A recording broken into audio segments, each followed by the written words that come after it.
This is lesson 10-1, Work Together. Textbook page 275, workbook 225. Just like in chapter 9, we worked with a couple special journals, purchases and cash payments, and then we did the non-special journal, the general journal as well. This chapter we will do the same thing. We'll end up doing the sales journal, the cash receipts journal, and I'm guessing we'll do a general journal again for sales return allowance. The sales journal itself has 3 special amount columns. When we make a sale on account, someone owes us money. So accounts receivable debit column has a spot for itself.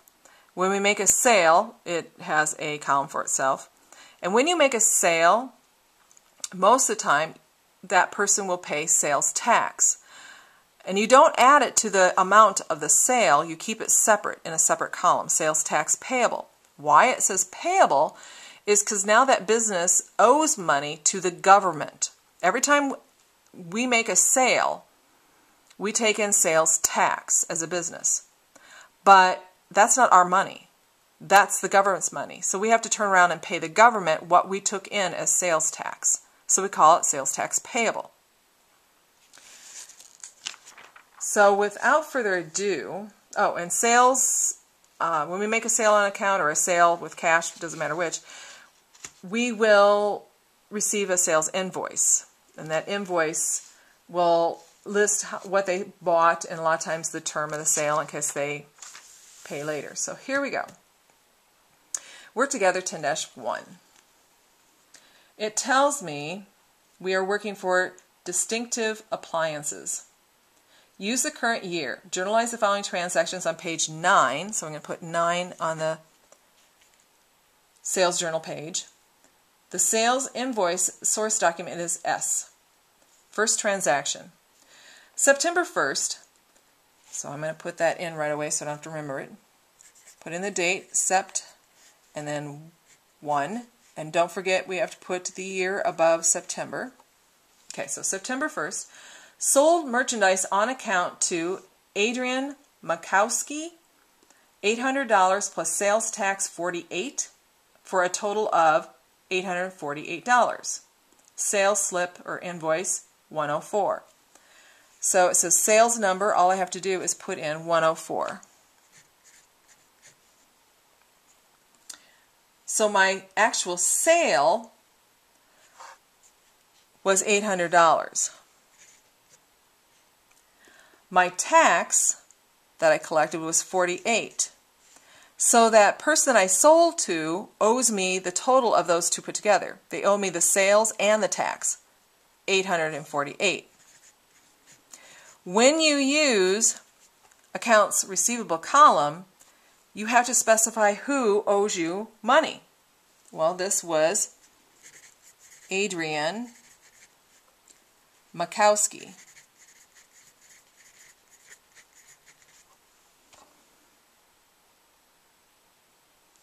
Next transaction, the 11th.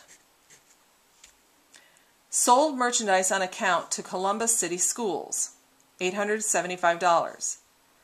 Columbus City Schools is exempt from sales tax. Sales invoice 105. So sales number 105. A lot of public institutions or nonprofit organizations are exempt from sales tax because they don't make money. They're not profit-oriented. If a business is profit-oriented or an organization is profit-oriented, then they will pay sales tax. But schools are not profit organizations or nonprofit. So the sale was for $875, so I'll put $875. There's nothing in sales tax because they are exempt from it. So the amount that they owe is $875. And over here in the account debit account, because I used accounts receivable, I have to specify who owes me that money, and that is Columbus City Schools.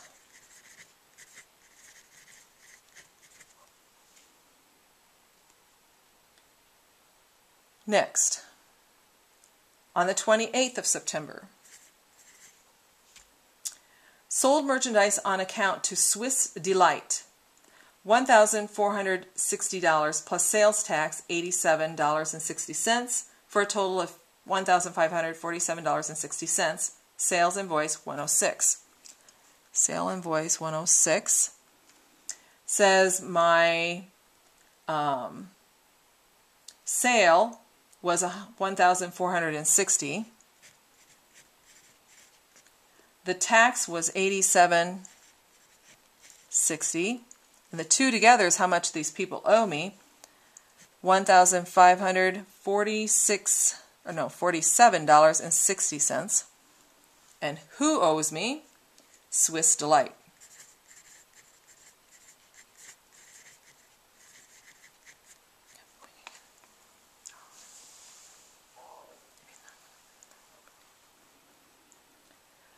Then it says total, prove, and rule the sales journal.